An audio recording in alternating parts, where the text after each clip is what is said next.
So sorry about the delay with the start of this live session, but for some reason Facebook just wouldn't link to my camera this morning. So here we are, we're finally on. We're about 10 minutes late, so I apologize.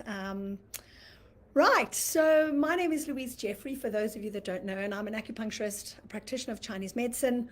Excuse me. I'm a mindset coach, and I'm a hypnotherapist, and I have a passion for helping people to live and create the life they deserve to live. And today we're going to talk about male fertility.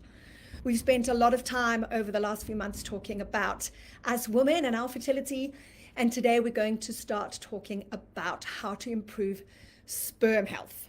So we're going to spend about 20 or 30 minutes together today, and please feel free to let me know if you have any questions along the way, if you're on live or if you're on recording.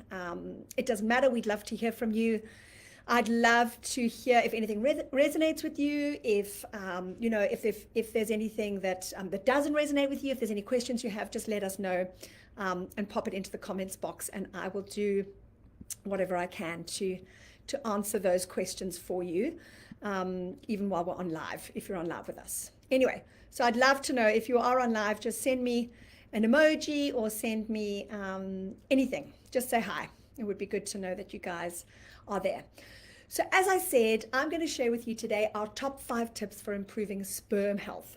But I'm also going to talk about what determines sperm health, so the parameters, what causes male fertility problems, and then I'm going to share with you 5 ways that you can improve sperm health and how you can help your partner if you're on and you're listening for your partner, how to improve your partner's sperm health, or if you're listening for yourself, then how to improve yours. All right, so before I start, I just wanted to give some context around sperm health, and I wanted to share some statistics with you. Did you know that about 1 in 5 Australian couples have trouble conceiving, and that male infertility is actually a contributing factor in about half of infertility cases? Now, in the US, for example, we know that more than 3 million men are considered infertile. And these are only the ones that are actively trying to conceive. So the startling truth really is the average male sperm count dropped 45% from around 113 million sperm per milliliter to around 66 million per milliliter, right? From 1940 to 1990, right? And so in that 50-year period, right, we know that the number of men with low sperm counts has tripled, right? So what this means is that the average sperm count of a 30-year-old today is about a quarter of what it was back in the 1920s or the 1930s. And for me, that's a really stark truth. You know, something has changed, something has happened in that period of time, and that's what we're going to talk about today. And the beautiful thing about this is that there are things that you can do to really help your sperm health. We see this in clinic a lot. We see people turn things around, and it's really, really beautiful. So I want you guys to know that whilst that does feel like a lot of doom and gloom, the great news is with some lifestyle and other changes, which I'm going to discuss in more detail, for a lot of men, things can actually change for the better in just a few months. Now, the cause of this stark decrease, right, appears to be that there's an increased exposure to environmental pollutants in our environment today. So either during the time that we were in the womb, right, if we're men, or later in life, this exposure to environmental pollutants is what is causing the decline in our sperm health. And this is what seems to be the case. So research also tells us that the pregnancies of partners of men that are exposed to high levels of environmental pollutants are also affected, right? So we find that, or the research has shown that there are higher stillbirths and premature delivery in the men that are exposed to environmental pollutants. All right. So the funny thing is, what we experience in clinic is that most times, although it's not always, right, but most times it's actually the woman who drives the fertility journey. And this generally happens because women's fertility tends to decline more quickly than men's, right? So for us, it's more top of mind.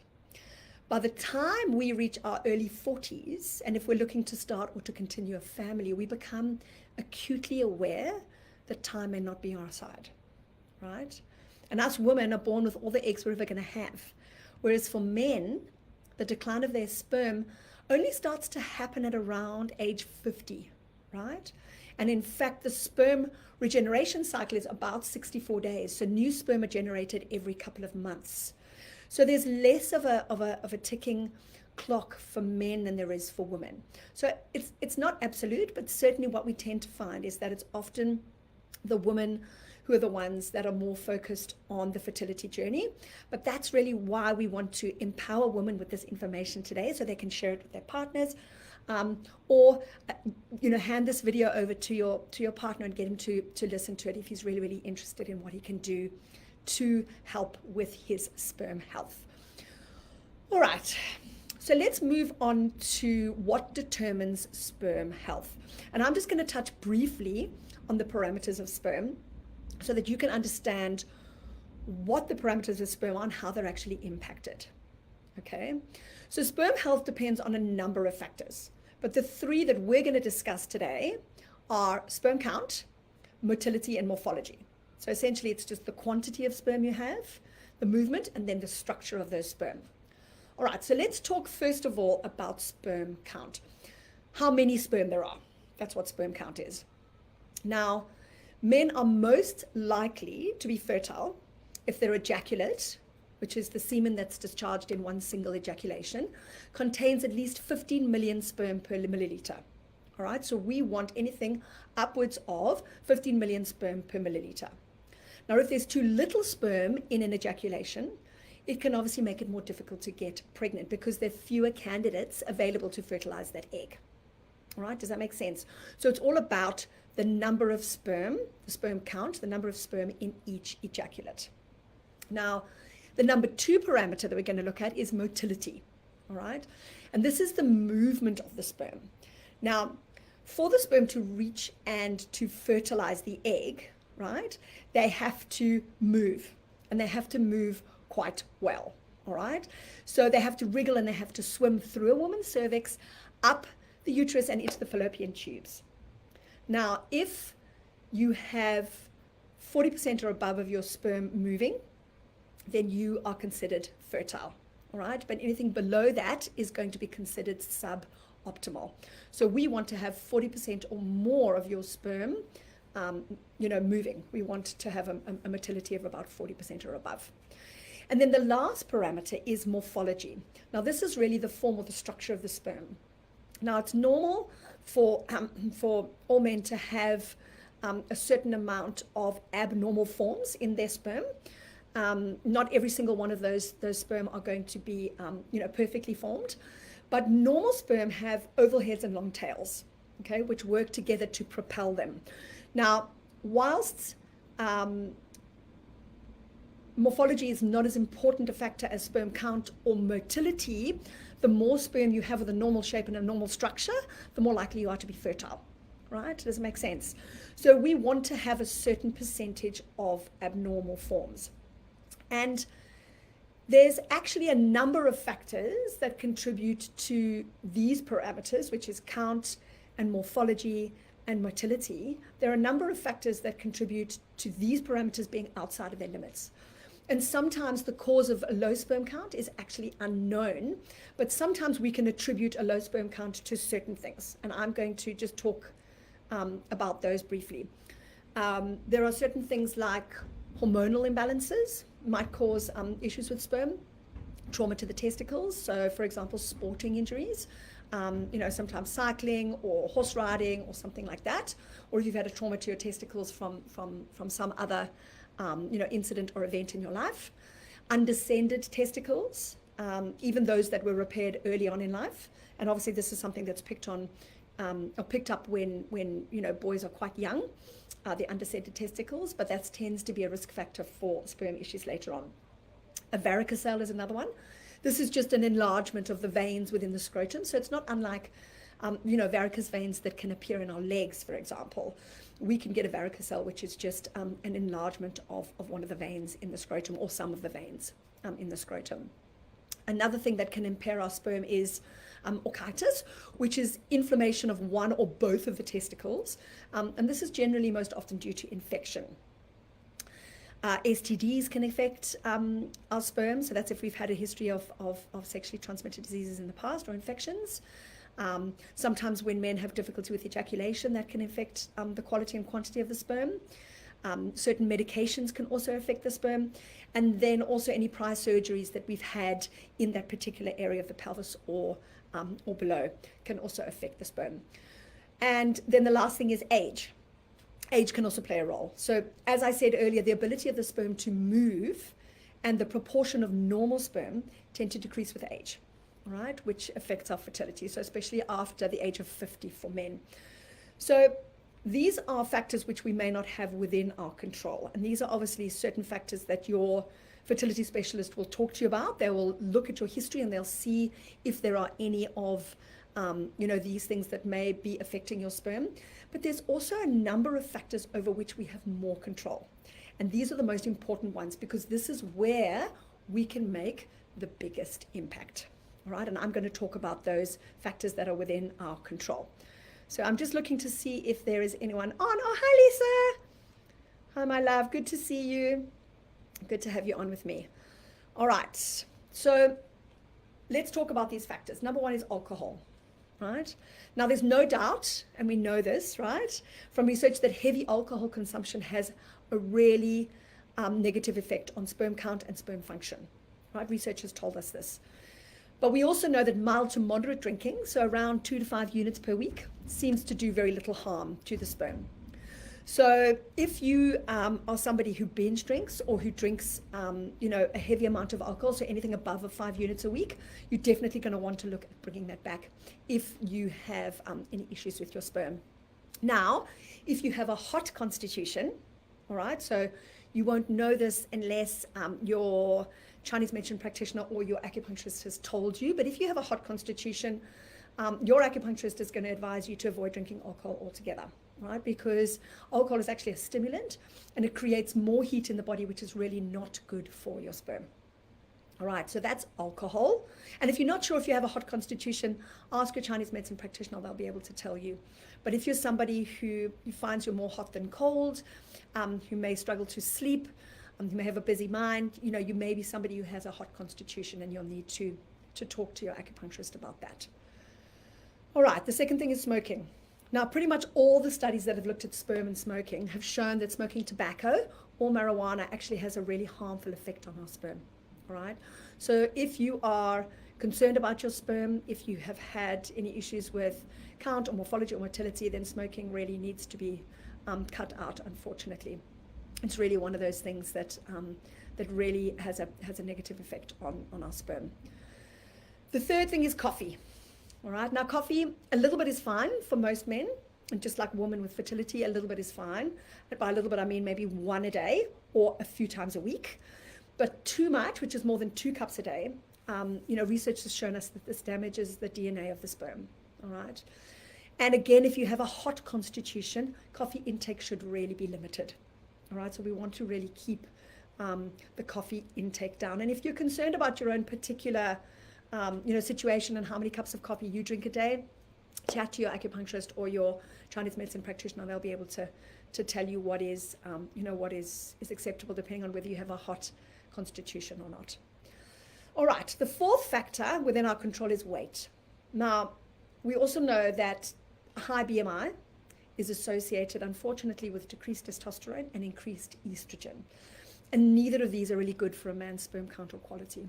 All right, so we know, unfortunately, that that extra weight plays havoc with the hormones, and that unfortunately affects our sperm count and our sperm quality.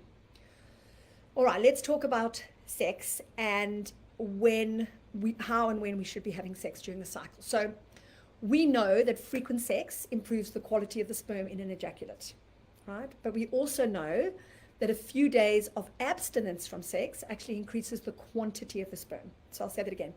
Frequent sex, so more often, improves the quality of the sperm. But a few days abstinence, in other words, if we don't have sex for a few days, it actually increases the quantity of the sperm, so the number, the sperm count, right? Now, as a woman, if you know when you ovulate, then sex daily around this time is actually recommended. But if not, and you're not entirely sure, then we say have sex every second day from when the period finishes and continue for 10 days or more if you've got a long cycle. But again, this is something that you can spend more time talking about, with your practitioner, or with your acupuncturist, and we can look at your cycle. All right, the fifth factor that is within our control, and this is a big one: fumes, chemicals, and toxins. Now, we know that men exposed to chemicals or fumes at their workplace have low sperm counts and poorer morphology. All right, so we know this from research. So we always recommend trying to limit your exposure at work and at home, right, to fumes, chemicals, and toxins, all right, and going with more natural products when you can.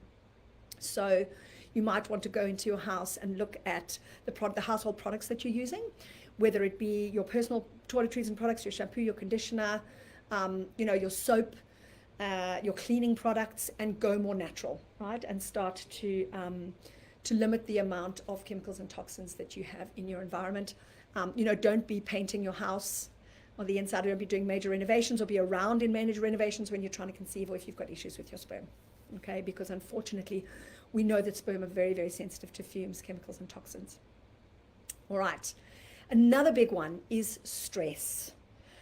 Now, because stress is endemic in our society, in other words, we've almost got kind of used to it and we live with it every day, right?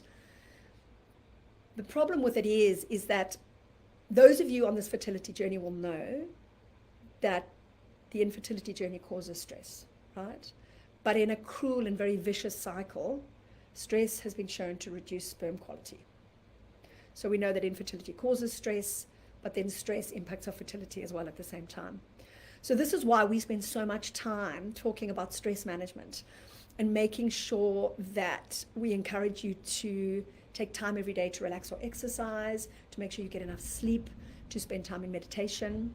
Yeah, really, really, really important. We need to bring the body back down to parasympathetic nervous system dominance, which is really where we're in the relaxation response. Okay, really, really important. Then moving on to diet. All right, so we know that too much sugar in our diet and eating a diet that's too high in artificial additives, colorants, and flavorings can negatively impact our sperm quality. All right, so making sure that we're moving into more healthier foods, and I'm going to talk a little bit about that when we move on to our top 5 tips for creating healthy sperm. Clothing, another big one. So when sperm is being manufactured in the testicles, we know that the manufacturing of the sperm actually works better at cooler temperatures, which is why the testicles are carried outside the body, okay? So we need to try and keep our testicles cool. And that's why men are generally advised to avoid wearing tight jeans, tight underpants, if they're trying to conceive, because when the clothing is too tight, all right, it increases the temperature of the testicles and therefore the sperm, and sperm don't like, hot temperatures. All right, second to last in these factors is exercise. So if you're trying to conceive, we generally say avoid excessive cycling or prolonged overheating, but it's still important to keep up regular exercise. Exercise is really, really important. And then lastly, but not least, mobile phones and laptops, all right? So our electronic equipment. Now, some reports indicate that electromagnetic radiation from mobile phones is associated with hormone changes. And we also know that long hours of use is associated with reduced fertility. So what we say is that it's best not to keep your mobile phone in the side pocket of your trousers because it's really very close to your testicles, okay? Try to limit its use. I always say, that at night we should be switching our phones, switching off all of the routers in the house. That's what I do every single night. Switch off your routers, put your mobile phone into airplane mode so that it's not constantly looking for a signal and not emitting, EMFs and electromagnetic radiation, okay, because sperm are very, very sensitive to that. But definitely keep that mobile phone away from your testicles, so don't put it into your pocket where it's really, really close. All right, so what is the best way to produce healthy sperm? The beautiful thing is, and this is really the nitty-gritty of what we're going to talk about today, is that you can take simple steps to increase your chances of producing healthy sperm. We see people in clinic all the time, men who come in, particularly those that have issues with morphology or motility, and they come in, and a few months later, they're really, really focused on all the things I'm going to talk about now and making these lifestyle changes. And, it really helps their sperm, right? And they're coming for acupuncture and taking Chinese herbs. It's fantastic. All right. So let's get on to the good stuff. Here are our top 5 tips for creating healthy sperm. Actually, there's 6. I really felt like I couldn't leave one out. So I'm actually going to share 6 of them with you today. But essentially, this is our top tips for creating healthy sperm. Number 1, and this one goes without saying really, is to eat a healthy diet. Now, as I said earlier, we know that foods that are highly processed and full of additives and preservatives are not helpful for sperm production, right? Unfortunately, processed foods full of additives and all those sorts of things are not helpful for the body overall in terms of our general health, but for women's fertility as well. You guys have heard me talking about this quite a lot. So choosing plenty of fruit and vegetables is really important. Going organic where possible, and choosing foods that are rich in antioxidants, because for sperm it's really, really important that there's a lot of circulating antioxidants in the body. But going organic is really important as well, because that's where we are cutting out the any pesticides or toxins or chemicals that are on the fruit and vegetables. So really, I always say going for about 80% fruit and veg in your diet, if you can, you'll be doing really, really well. If you can do that. And if you can't go organic, just making sure that you are soaking the veggies and soaking the fruit, in some apple cider vinegar with water, just for 5 or 10 minutes before you go ahead and cook it, if you can't go organic, if you're going conventional. All right, beautiful. So number 1 is to eat a healthy diet. Number 2 is to reduce stress and ensure healthy sleep patterns. Now, we know from research that high levels of cortisol and adrenaline decrease our sexual function. Okay, and it also interferes with the hormones that are needed to produce sperm. So if your sperm is suboptimal and you're stressed, then ideally you're going to be doing whatever it takes to impact your body's response to that stress by practicing meditation. Now, I know that sometimes we can't change our environment, we can't change our surroundings, perhaps we can't change our job, and our job is particularly stressful. What we can do is we can change our body's response to that stress, right?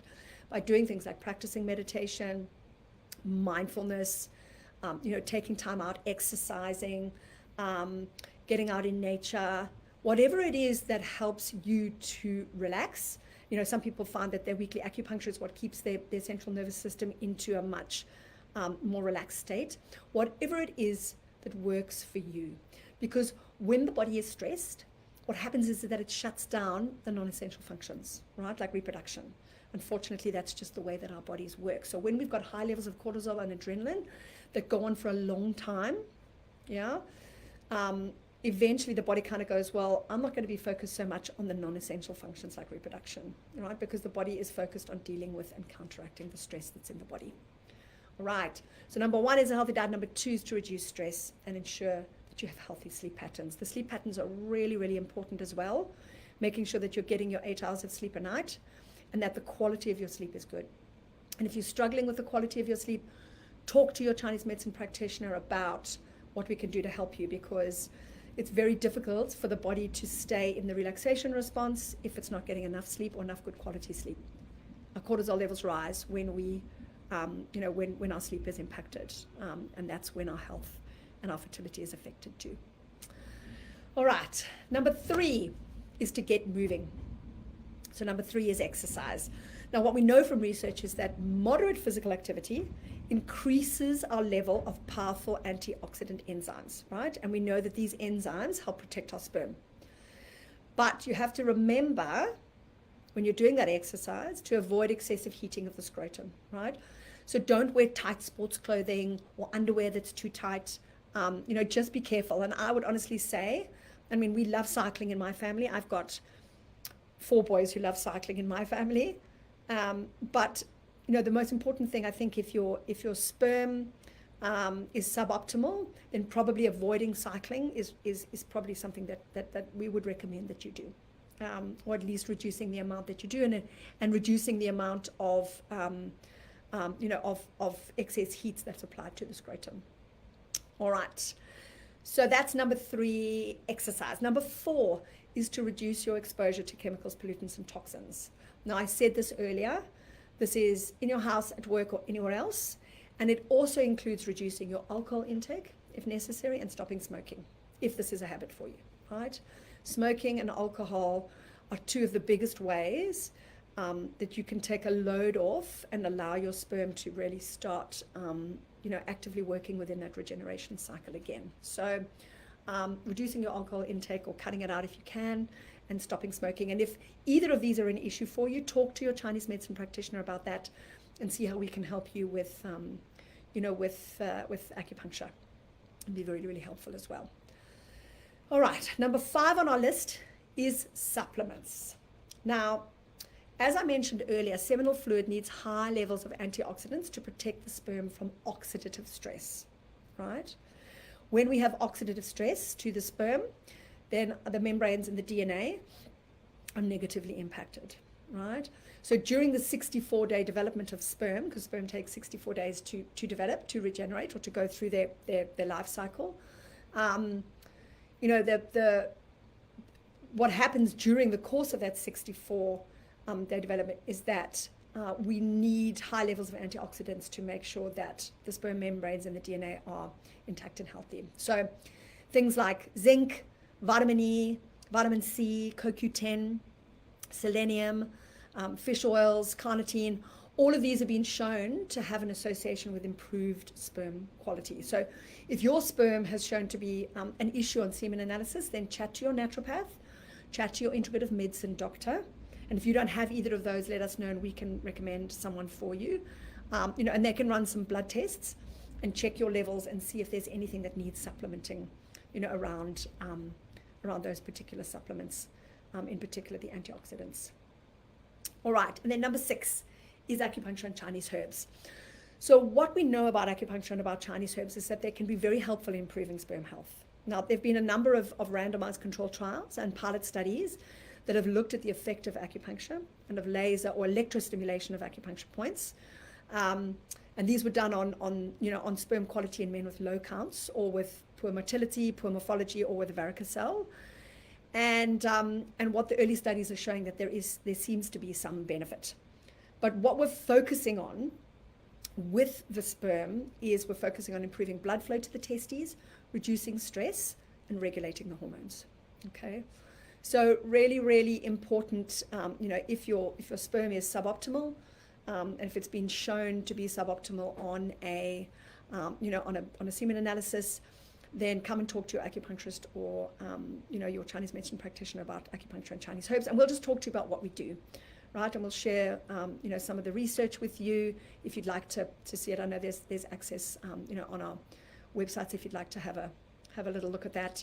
I can refer you to acupuncturepregnancy.com.au, and when you click on the right hand side in the right bar, there is a place you can go and look at and see the effect of acupuncture on sperm quality in men with low counts.